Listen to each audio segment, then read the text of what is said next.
Hi there, Simon from simonwoods.com. Aujourd'hui, a lesson in terroir from Chateauneuf du Pape. Now, if you're into wine and you read a few books, one of the things you learn about Chateauneuf terroir is that they've got these things called puddingstone, so these round stones that sit in the vineyard and they absorb heat during the day and they radiate heat during the night in order to and it keeps the vines maturing away. But that's only a little bit, well no, it's actually quite a lot of Chateauneuf du Pape. That's only part of the story of terroir in Chateauneuf du Pape. Thank you to the people at Ogier, Maison Ogier. They're the people who own Clos de l'Oratoire des Papes. They have sent me 4 wines, all 2007 vintage, from 4 different terroirs in Chateauneuf du Pape. So I'm going to try them and see what we can find. There's a difference between them. And the blend for them all is much the same. It's like, I think it's like 75% Grenache, 15 Syrah, and Mourvèdre and Sandstone making up the balance. So, first one I've got, it's Saffron, and Saffron means sand. So it comes from the sandy bits. I think that at one point this bit was under the sea, so it's all that marine sand. Let's give this a whirl. Well, it seems quite light, and for Chateauneuf du Pape, it's not one of those amazingly rich, fruity, jammy wines that Chateauneuf, particularly in recent vintages, has been heading towards. But then, I suppose that you think of sand, what happens is if there's rain, it goes straight through it, well draining, and doesn't retain all that much heat. So it'll probably be some of the coolest vineyards in certainly at night time in the region. Smells good though. It smells like it's got a nice fresh, slightly herby, dark plummy, berry, bramble, that type of fruit flavours. Yeah, there's a slightly plummy, almost savoury, even tomato-like edge to there.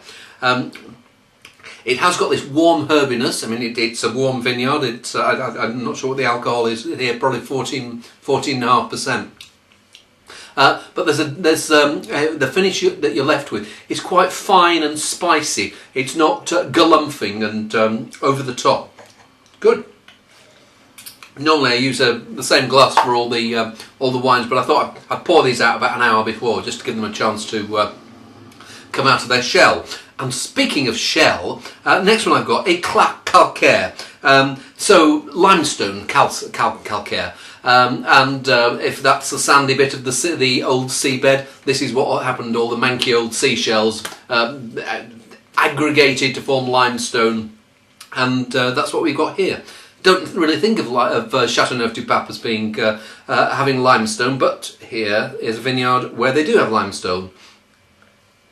Now this seems livelier and spicier, and it's a different sort of spice. It's almost like a more minerally spice. You can sense that whereas the first one was light and maybe not insubstantial, but this one has got a sprightliness to it and a mineral delicacy. And it's a rounded, ripe, quite fleshy mouthful. But then you're getting this. You're almost getting like a briny note coming through. This savoury, briny edge on the finish that's just cleaning everything up, keeping your mouth refreshed, and yeah, your mouth is entertained by that one. The first one was sort of pretty. This one is compelling. This one, I really like this. Yeah, you can almost taste the bits of the sea in there. Sea, southern herbs, rounded, plummy, red berry fruit. Very tasty. Okay, moving on. What's the next one we've got? Can't remember. I've only got the back to the bottom. Grey Rouge.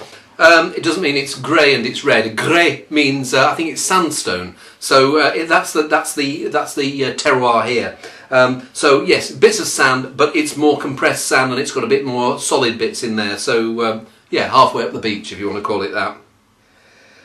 And the first thing I smell is it's got some of the spicy, almost sandy fruit characters that you were getting in the first wine, the Saffron, but feels like it's got a warmer heart. It feels like it's got ever so not out and out jammy, but it feels like the fruit is quite a bit riper here. There's warmer, plumper, plusher flavours. Yes, it's just the right side of jammy, that. It is warm. It has got some of that slightly baked blackberry character. I wish that they'd picked it ever so slightly earlier and got rid of some of that baked character, because it just has come through on the finish. There's slightly where the fruit has gone ever so slightly to raisins, but flavour-wise, good.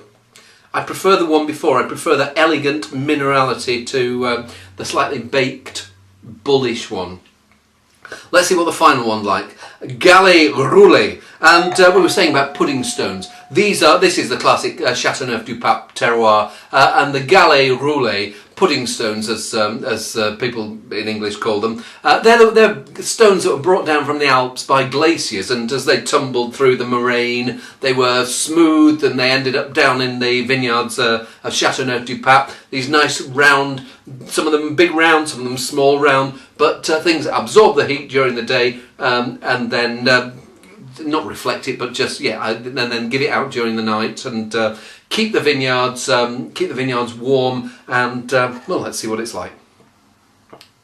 And it's weird because the one before smelt rich and ever so slightly baked. This one smells rich and confident, and it's almost like the one before was somebody who'd been to the gym and couldn't quite do it properly, so resorted to steroids. This one feels like somebody where the physique was good in the first place. They put the training in and they came out probably the same weight, the same muscle size, but just looking far more confident and complete.